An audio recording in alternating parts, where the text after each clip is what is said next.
13 मई 2018 CBI जज लोया मामले में लोया के अलावा 2 और लोगों की मौत हुई थी जो संदिग्ध बताई जाती है।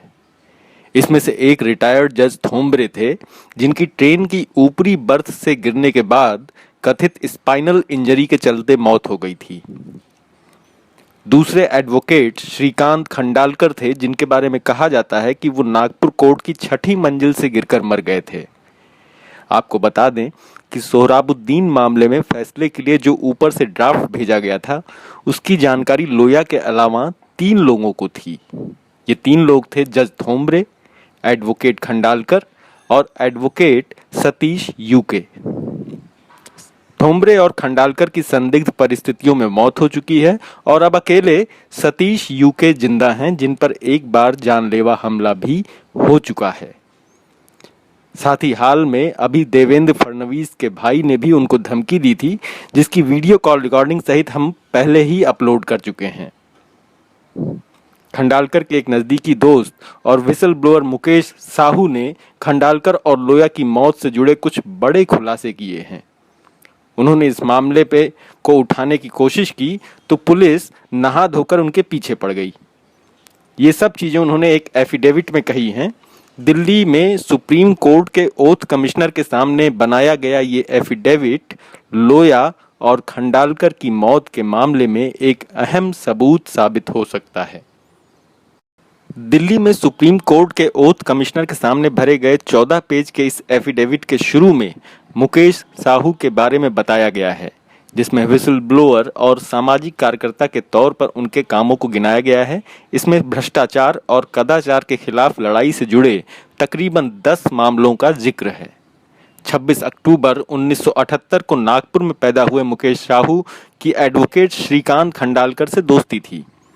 ये दोस्ती 2014 में तब और गहरी हो गई जब उन्होंने नागपुर म्युनिसिपल कॉरपोरेशन में फैले भ्रष्टाचार के मामले में बीजेपी नेताओं और अधिकारियों के खिलाफ बॉम्बे हाई कोर्ट में पीआईएल दाखिल की और उसमें खंडालकर को अपना वकील बनाया।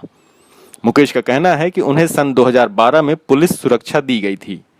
टैक्स चोरी के मामले में उन्होंने 9 आरोपियों के खिलाफ बॉम्बे हाई कोर्ट में पीआईएल दाखिल की थी, जिसके बाद उन्हें ये सुरक्षा मिली, लेकिन ये सुरक्षा मई 2015 में वापस ले ली गई।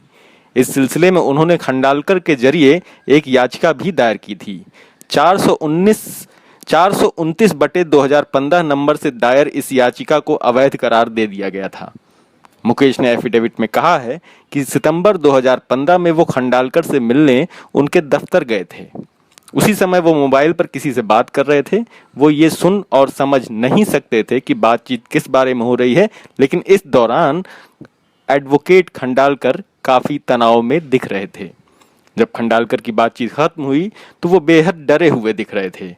जब मुकेश ने उनके तनाव का कारण पूछा तो खंडालकर ने बताया कि उन्हें जान से मारने की धमकियां मिल रही हैं, क्योंकि वो जज लोया की मौत का कारण जानते थे।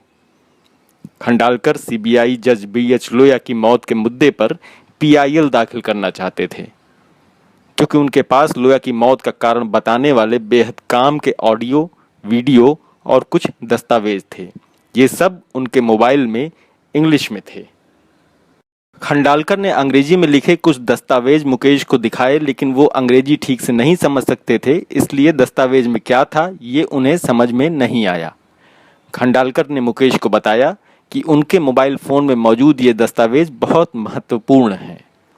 इनसे जज लोया की मौत का खुलासा तो होता ही है, साथ ही जो लोग उन्हें धमकियां दे रहे हैं उनके भी सबूत इसमें दर्ज हैं। खंडालकर ने इन दस्तावेजों को लेकर मुकेश से मदद मांगी। उसके बाद उन्होंने मुकेश का मोबाइल मांगा और कुछ फाइलों को उनके मोबाइल में ट्रांसफ़र कर दिया। खंडालकर का कहना था कि अब इन दस्तावेजों की 2 कॉपी हैं, जिनमें से एक कॉपी उन्होंने मुकेश के मोबाइल में ट्रांसफ़र कर दी है। खंडालकर ने मुकेश को ये भी बताया कि उनके पास इस बात को साबित करने के पूरे सबूत हैं कि जज लोया की मौत हत्या है और वो कुदरती मौत नहीं है, इसलिए पीआईएल दाखिल करना जरूरी है। खंडालकर ने इस सिलसिले में मुकेश से याचिकाकर्ता बनने के लिए कहा। इस पर मुकेश का कहना था कि वो इस बात के लिए तैयार हो गए और खंडालकर से बोले कि अगर उनकी जान को खतरा है तो तुरंत पीआईएल दाखिल की जानी चाहिए। इस पर एडवोकेट खंडालकर ने कहा कि वो बॉम्बे हाईकोर्ट के रोस्टर में बदलाव का इंतजार कर रहे हैं क्योंकि पीआईएल जस्टिस गवई के सामने पेश हो रही थी और वो नहीं चाहते थे कि ये पीआईएल भी उनके सामने लगे। मुकेश ने एफिडेविट में इसके बाद जो खुलासा किया है वो बेहद महत्वपूर्ण है क्योंकि इसके साथ ही तेजी से घटनाक्रम बदलने लगे। मुकेश ने बताया है कि वो लोग जस्टिस BH लोया की मौत के बारे में जो पीआईएल दाखिल करने जा रहे थे, लगता है कि वो किसी तरीके से लीक हो गई। उसके बाद पुलिस ने मुकेश के खिलाफ 7 केस दर्ज किए। अकेले कलमना में के पुलिस स्टेशन में मुकेश के खिलाफ 5 फर्जी मुकदमे दर्ज हुए। इस पुलिस स्टेशन में बीजेपी MLA अनिल बोंडे का भाई सुनील बोंडे तैनात था, जो अभी तक वहां पुलिस इंस्पेक्टर है, जबकि 7 में से 2 मुकदमे सन 2015 के अक्टूबर-नवंबर में नागपुर के लकड़गंज पुलिस स्टेशन में दर्ज हुए। उसके बाद मुकेश को 14 अक्टूबर 2015 को पुलिस हिरासत में ले लिया गया। उनके मोबाइल फ़ोन पुलिस ने छीन लिया। इसी मोबाइल में वो सारे पुख्ता सबूत थे जो उन्हें एडवोकेट खंडालकर ने दिए थे। उसके बाद से मुकेश की खंडालकर से मुलाकात नहीं हुई। हालांकि मुकेश के मामले में खंडालकर जरूर कोर्ट में हाजिर होते रहे। मुकेश की 429/2015 नंबर की याचिका में 14 नवंबर 2015 को उनके वकील के तौर पर हाजिर हुए और वो याचिका वापस ले ली, जो गैर कानूनी तरीके से मुकेश की पुलिस सुरक्षा वापस करने के लिए डाली गई थी। ऐसा इसलिए हुआ क्योंकि राज्य सरकार के वकील ने दिखाया था कि मुकेश के खिलाफ पुलिस ने कई केस दर्ज किए हैं। एफिडेविट में मुकेश ने बताया है कि जब वो नागपुर सेंट्रल जेल में थे तो नागपुर पुलिस ने उनके खिलाफ कई झूठे मुकदमे दायर किए। इसके चलते उन्हें जमानत नहीं मिली। 30 नवंबर 2015 को सुबह के अखबार से उन्हें पता चला कि 29 नवंबर 2015 को नागपुर जिला कोर्ट के अहाते में एडवोकेट खंडालकर की लाश मिली।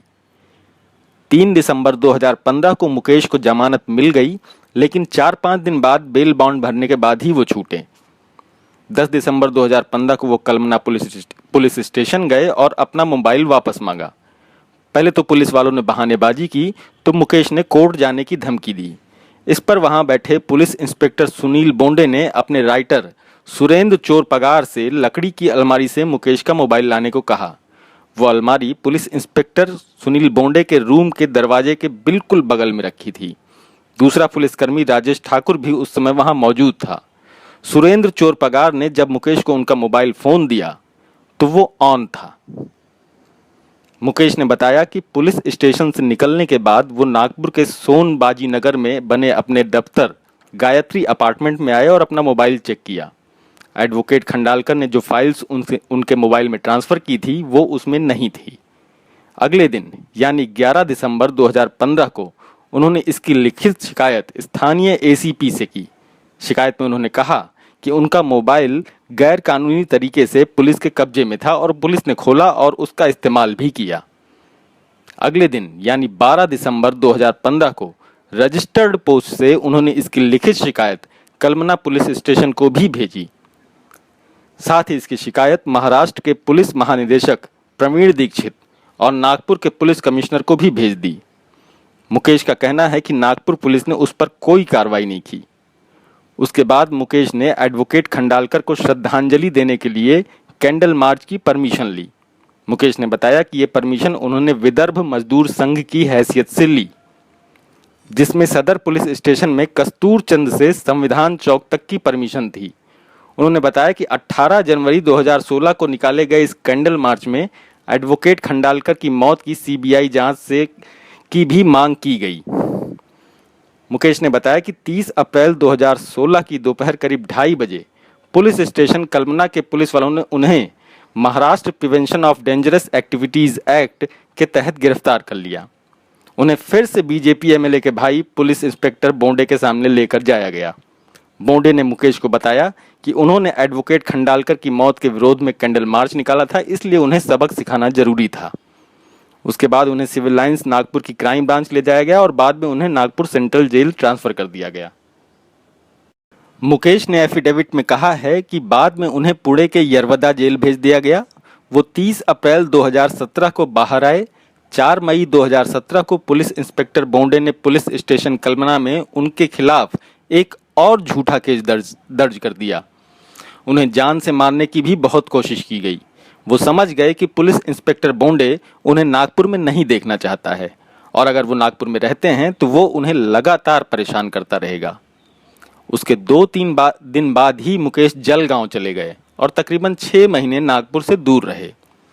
मुकेश को समझ में आ गया था कि उनके पास जज लोया और खंडालकर की मौत की जानकारी है, इसी वजह से पुलिस उन्हें परेशान कर रही है। वो ये भी समझ गए कि वो बाकी की जिंदगी इस तरह से भाग नहीं सकते क्योंकि उनका घर परिवार सब कुछ नागपुर में था। उसके बाद वो 25 अक्टूबर 2017 को नागपुर वापस आए। अगले दिन 26 अक्टूबर 2017 की सुबह 11 बजे इतवारी दही बाजार के पानी के टैंक पर वो एडवोकेट खंडालकर की मौत का विरोध करने और पुलिस इंस्पेक्टर सुनील बोंडे के खिलाफ कार्रवाई की मांग का बैनर लेकर चढ़े और पानी के टैंक की साइड ग्रिल पर चढ़कर बैनर लहराया। बाद में पानी की टंकी से गिरफ्तार करके उन्हें कोर्ट लाया गया। जज ने मुकेश से पूछा कि वो आत्महत्या क्यों करना चाहते हैं। मुकेश ने जज को बताया कि उन्हें नागपुर पुलिस और खास तौर से इंस्पेक्टर बोंडे परेशान कर रहा है। वो एडवोकेट खंडालकर की मौत के बारे में जानते हैं जो जज लोया की मौत के बारे में जानते थे।